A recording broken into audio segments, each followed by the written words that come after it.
მოგესალმებით. ეთერშია საინფორმაციო პროგრამა ფაქტი. დღის სიახლეებს გიორგი დოლიძე გაგაცნობთ. გამრიცხველიანებისა და სასმელი წყლის საკითხი მთისპირელთა მოუგვარებელი პრობლემაა. რუბრიკის დაუსვი შეკითხვა ხელისუფლებას ფარგლებში რეპორტაჟს ოზურგეთის მუნიციპალიტეტის სოფელ მთისპირიდან გთავაზობთ. მთისპირი ოზურგეთის მუნიციპალიტეტის ერთ-ერთი ყველაზე მაღალმთიანი სოფელია. ღირსებებით და სირთულეებით მთისპირი სწორედ მის რელიეფში მდგომარეობს. ორი პრობლემა, უგზოობა და უწყლობა მთისპირში ერთმანეთთან არის დაკავშირებული. წყალი, რომელიც ადგილობრივებს ჯერ სახლშიც არ შეუყვანიათ, სანიახვე არხების არარსებობის გამო პირდაპირ გზაზე მოედინება და ირგვლივ ყველაფერს აფუჭებს. გზები აქ მეტისმეტად რთულ მდგომარეობაშია. მთიდან წამოსული წყალი პირდაპირ გზაზე მოედინება. ჩამომდინარე წყალი იღვრება ნაკვეთებშიც და ადგილობრივების ნაჭირნახულებით აღმართისკენ მიაქვს. წყალი არა გვაქვს და ბაკები არის გამზადებული და ზებოთ უნდა მოიყვანონ, ოღონდ ჯერ იქ თოვლია, საიდანაც უნდა მოიყვანონ წყალი. გზას აფუჭებს ეს წყალი. წყალი ხია გამოყვანილი ყველაფერი, მაგრამ ტრუბებია დამბალი. შეცვლის საშუალება არა აქვს. მილები ძალიან იგია და თითქმის გზა დააზიანა ამ ძველმა მილებმა. წყლების გადენა ხდება. გზასაც აფუჭებს და აგერ ნახავთ აგერა. თლათ აგერ ამას დავამუშავებ ერთი ტანჯვა წყალებით. წამოა წყალი თლათ მოსპობს, რა ვიცი. მესამე, მეოთხე ნაწილი ძლივს ვიღებ მე აქ. უნდა გზას უნდა გაკეთება რა, არხები უნდა, კანალები, რომ თავის არხში ჩაჯდეს წყალი, მაგრამ გზა არ გაფუჭებს.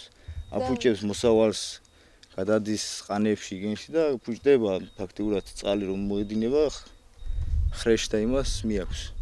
იყო დაპირებები, რაღაც ტრუბები ჩასვენ ტყიდან გამოყავენ და ვიცი არ დამთავრდა.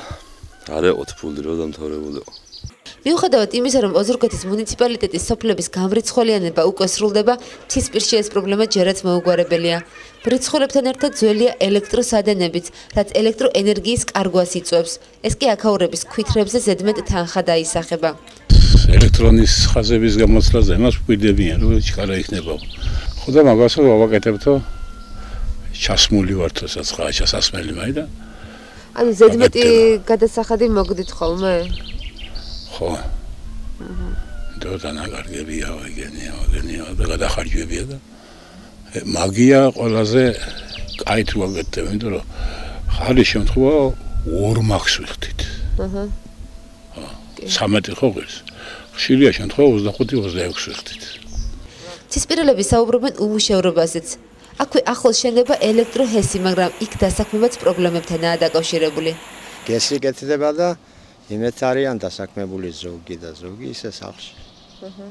ძირითადად არაფერი არა, ადრე აგენ მაღარო მუშაობდა, იქ იყვნენ დასაქმებული. ეხლა რაღაცა პატარა მიკროისი ხსნება. კარიერი იქ შეიძლება დასაქმება და ძირითადად რაც იციან იმით საქმდება. ისე ძირითადად თურქეთში დადიან და სურათი რა თქმა უნდა რთული სანახავია, მაგრამ იმედი იმისა, რომ ყველაფერი ნელ-ნელა მოწესრიგდება, მაინც არსებობს. აქცია ერთად გავამწვანო ჩვენი ქალაქი და სოფელ დვაბზუში სადემონსტრაციო ნაკვეთი შექმნა. დღეს ჩვენს მუნიციპალიტეტში ფართომასშტაბიანი გამწვანებითი სამუშაოები მოეწყო. აღნიშნული ღონისძიებები 2 აიპის ინიციატივით გაიმართა და მასში მონაწილეობა ადგილობრივ ხელისუფლებასთან ერთად მასმედიის წარმომადგენლებაც მიიღო. დღეს ოზურგეთში კომუნალური მომსახურების ცენტრის მიერ მომზადებული საინფორმაციო ბუკლეტის პრეზენტაცია ჭადრების ბაღში გაიმართა. პრეზენტაციის შემდეგ საკრებულოს თავმჯდომარემ ალეკო მამეშვილმა კომუნალური მომსახურების ცენტრის თანამშრომლებთან და მასმედიის წარმომადგენლებთან ერთად ქალაქის გამწვანებით სამუშაოებში მიიღო მონაწილეობა. ჩვენ ყველამ ერთად გადავწყვიტეთ, რომ მოდი გავალამაზოთ ჩვენი ქალაქი. აქ რამდენიმე ღონისძიება დავგეგმეთ დღეს. ერთი იყო რომ არის ოზურგეთის სამსახური, კომუნალური მომსახურების ცენტრი, რომელიც ოზურგეთლებს საინტერესო და მნიშვნელოვან მომსახურებებს თავაზობს. მნიშვნელოვანია ამათგან გამწვანების სამუშაოები. რამდენიმე ენერგი დაერგონ ეკერჩხლის, ეს პარკი არის, ისტორიული პარკი არის ოზურგეთისათვის და ყველანი ღებულობთ მონაწილეობას. ეს არის დღევანდელი დღე ერთგვარი მოწოდება ყველა ოზურგეთელს მიმართ, რომ მოდი ერთად დავიცვათ ოზურგეთის სილამაზე. სამსახურის საზოგადოებასთან ურთიერთობის სპეციალისტმა ჩაატარა მოკვლევა საზოგადოებაში, სადაც 60%-მა იცოდა ჩვენი სამსახურის შესახებ, მაგრამ ნაწილმა არ იცოდა ხალხმა და რომ თუ რას ემსახურებოდა კომუნალური მომსახურების ცენტრი. ამისათვის საჭირო ჩავთვალეთ, რომ გაგვეკეთებია ეს ბუკლეტები და დაგვერიგებია იმ მოქალაქეებისათვის, რომლებსაც ჩვენი სამსახური უწევს მომსახურებას ამბავ იმ საკითხებზე, გარეგანათებაზე, გამწვანებაზე, სასაფლაოებზე. აქედან გამომდინარე, ჩავთვალეთ საჭირო და ეს აქციაც მოეწყო იმისათვის, რომ უკეთესად გაგვიცნოს ოზურგეთის საზოგადოებამ. ღონისძიებას რიგითი მოქალაქეებიც გამოეხმაურნენ და ხეების დარგვასთან ერთად აქციას საკუთარი პოეტური შტრიხებიც მოარგეს. და შენ ბიჭო, მაგ ხეს რომ წააქცევ, თუ გინდა რომ მარგო, 100 უნდა დარგო. მოგვიანებით სოფელ დვაბზუში რადიანების სახელობის მუზეუმში სოფლის მეურნეობის განვითარებისა და დასაქმების ხელშეწყობის ცენტრის ინიციატივით სადემონსტრაციო ნაკვეთები შეიქმნა და პირველი ნარგავებები დაირგო. ადგილზე მოხდა გურული ვაზის ჯიშების გამოყვანა და თავმოყრა. ასევე დაირგო 120-მდე სახეობის სხვადასხვა ხეხილის ნერგები. მუზეუმის განაშენიანებაში მონაწილეობა გურიის გუბერნატორმა ვალერი ჩიტაიშვილმა, ვიცე-გუბერნატორმა ლელა თავართგილაძემ, საკრებულოს თავმჯდომარემ ალეკო მამეშვილმა, გამგებლის მოვალეობის შემსრულებელმა ილია ვაშაყმაძემ, ჟურნალისტებმა, ადგილობრივმა მცხოვრებლებმა და სკოლის მოსწავლეებმა მიიღეს. შესანიშნავი იდეა არის სოფლის განვითარების ცენტრისა და შეასრულეს კიდევაც. აქ არის მართლაც უნიკალური ჯიშები, რომლებიც მოიტანეს და ჩარგეს. განსაკუთრებით მინდა აბრუშნო ის ვენახები, რომელიც ადრე გურიაში იყო და ერთ-ერთი ესეთი ადამიანი არის ანდრო ვაშალომიძე, რომელმაც მოიძია ის ჯიშები და გაამრავლა. და აი ჭინვალი ეზო არის და მთავარი არის რომ აი აქ ესეთი კარგი ატმოსფერო შეიქმნას იმისა რომ აი ეს უნიკალური ჯიშები გაიხარო. ვფიქრობ რომ ამ აქციაში და ასეთ აქციებში ყველამ უნდა მიიღოს მონაწილეობა, იმიტომ რომ თუნდაც იმიტომ რომ პატრიარქის კურთხევაა, როცა ადამიანი გავს მწვანე არ გავს და მათ შორის ვაზს და ჩვენ ყველამ დღეს ესეთი საქმე ჩავიდინეთ რომ დავდგით ხეები, ვაზი და მალე მივიღებთ ასე ვთქვათ მოსავალს ამ როგორც მითხრეთ 3 წლის შემდეგ უკვე ატამი მოგცემს ნაკობს და ვაზით ძალიან მალე გაიხარებს და ჩვენ ყველა ამის მომსწრე ვიქნებით.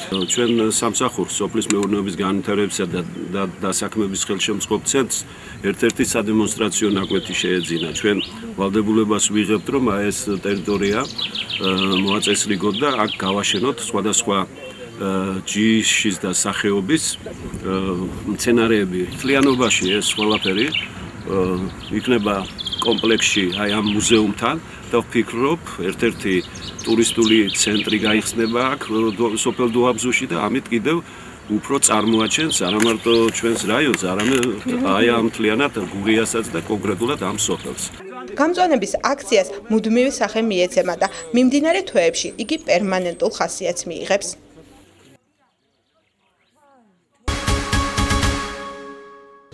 სოფლიოში საწვავზე ფასის გაზრდა საქართველოსაც აისახა. დღეისთვის ჩვენს ქვეყანაში ფასმა 5 თეთრით მოიმატა. საქართველოში საწვავი 5 თეთრით გაძვირდა. ექსპერტების შეფასებით გასულ წელთან შედარებით საქართველოში საწვავის ღირებულება საშუალოდ 30%-ით არის გაზრდილი. პარლამენტის დარგობრივი ეკონომიკისა და ეკონომიკური პოლიტიკის კომიტეტის თავმჯდომარის მოადგილე თეიმურაზ წურწუმია განმარტავს, რომ საწვავის ფასებს საქართველოში ბაზარი არეგულირებს. სოფლიოში ნავთობის ფასების გაზრდის შესახებ ინფორმაცია გუშინ გავრცელდა. ლონდონში ნავთობის ფასი ბარელზე 49 ცენტით გაიზარდა და 122 ამერიკული დოლარი და 88 ცენტი შეადგინა. როგორ მიჭირს აბა? ლუკა პროფესიონალობდა სტუმიათე ამ ბენზინზე. სადღაც ერთი თვეა, რაც 15 თეთრით მოიმატა ბენზინის ფასმა. საწვავის ფასმა საერთოდ. ხა მე დიზელზე ვარ. 2.45 იყო, დღეს 2.50-ია. ნუ ეხლა იცით რა, თითქოს 5 თეთრი არაფერია, მაგრამ საბოლოო ჯამში ძნელია. ჩვენ არ ვფლობთ ინფორმაციას, რომ უახლოეს პერიოდში ბენზინის ფასის მატება მოსალოდნელი იყოს. პრინციპში ბენზინის ფასს ბაზარი არეგულირებს, ან მსოფლიო ბირჟებზე ფასის აწევა-დაწევა ამ ხრივაც ყოველ შემთხვევაში არ მიმიღია პირადად ინფორმაცია, რომ რაიმე მოსალოდნელი იყოს. რამოდენიმე კომპანია არის იმპორტიორი ამ საქონლის და ფასები ყისიერად იცვლება ერთი და იმავე დონეზე მთელი საქართველოს მასშტაბით. ელექტრონული ბიბლიოთეკის შექმნაში განრიდებისა და მედიაციის პროექტში ჩართული არასრულოვნებიც მიიღებენ მონაწილეობას. ელექტრონული წიგნის პროგრამის ფარგლებში კანონთან კონფლიქტში მყოფ არასრულწლოვნებს მათთან სპეციალურად შერჩეული წიგნის ელექტრონული ვერსიის შექმნა დაევალებათ. წიგნები მოზარდების განვითარების დონისა და მათი რეაბილიტაციის საჭიროებიდან გამომდინარე შეირჩევა. როგორც იუსტიციის სამინისტროში აცხადებენ, გამომდინარე იქიდან, რომ პროექტის მონაწილე ახალგაზრდა ერთდროულად კითხულობს წიგნს, სწავლობს კომპიუტერთან მუშაობას და საზოგადოებისთვის ელექტრონულ ბიბლიოთეკას ქმნის, პროგრამა მოზარდებისა და საზოგადოებისთვის ერთნაირად სასარგებლო იქნება. პროგრამა გულისხმობს იმას, რომ არასრულწლოვნები, რომლებიც იმყოფებიან კანონთან კონფლიქტში, იმის ნაცვლად, რომ მიეცენ პასუხისმგებაში, მათ ექნებათ საშუალება ბეჭდვით ფორმატში არსებული ლიტერატურა გააციფრულონ. ერთის მხრივ ეს ხელს შეუწყობს არასრულწლოვნის რესოციალიზაციას, ისინი გამოისყიდიან ჩადენილ ქმედებას, ამავე დროს წაიკითხავენ ლიტერატურას.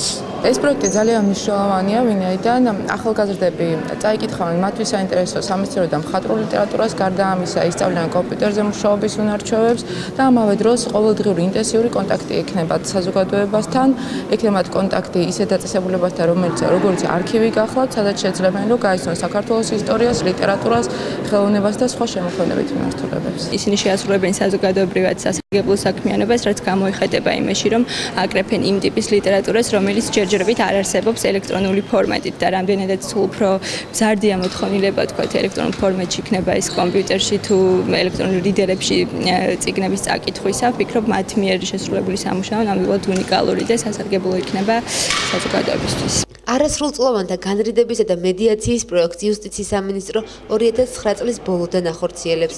განრიდება სისხლის სამართლებრივი დევნის ალტერნატივას წარმოადგენს.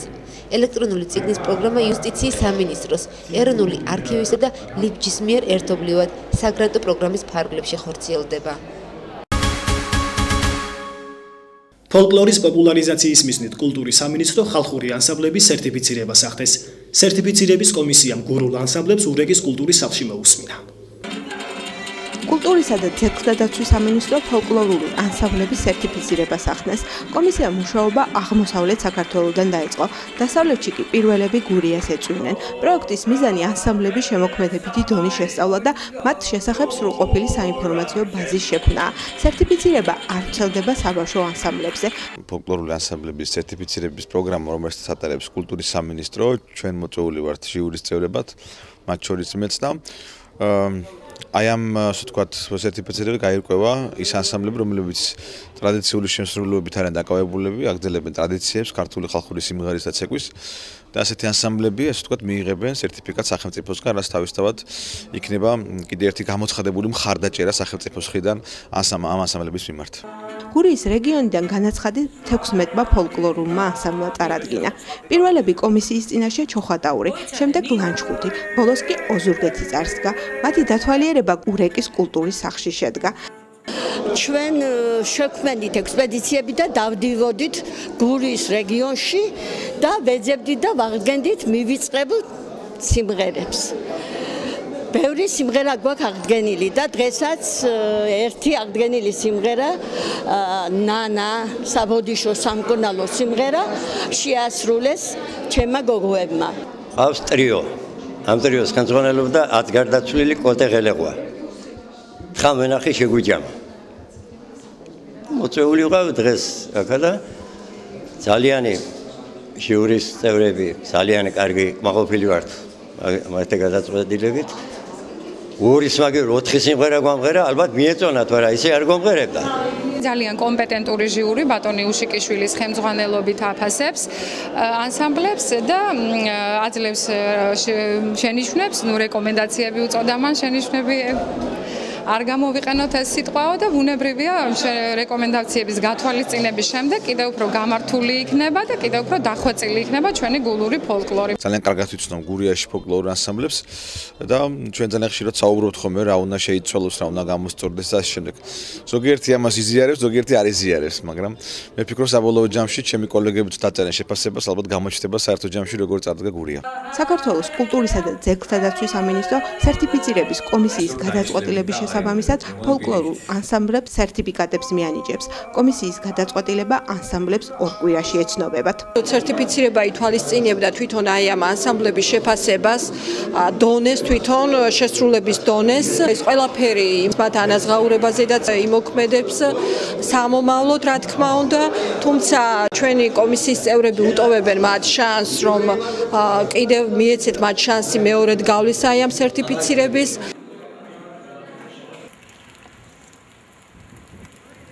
ეს გახლავთ შემოხატლარსებული ბოლო ინფორმაცია. მე საუკეთესო სურვილებით მომავალ შეხვედრამდე გემშვიდობებით. კარგად ბრძანდებოდეთ.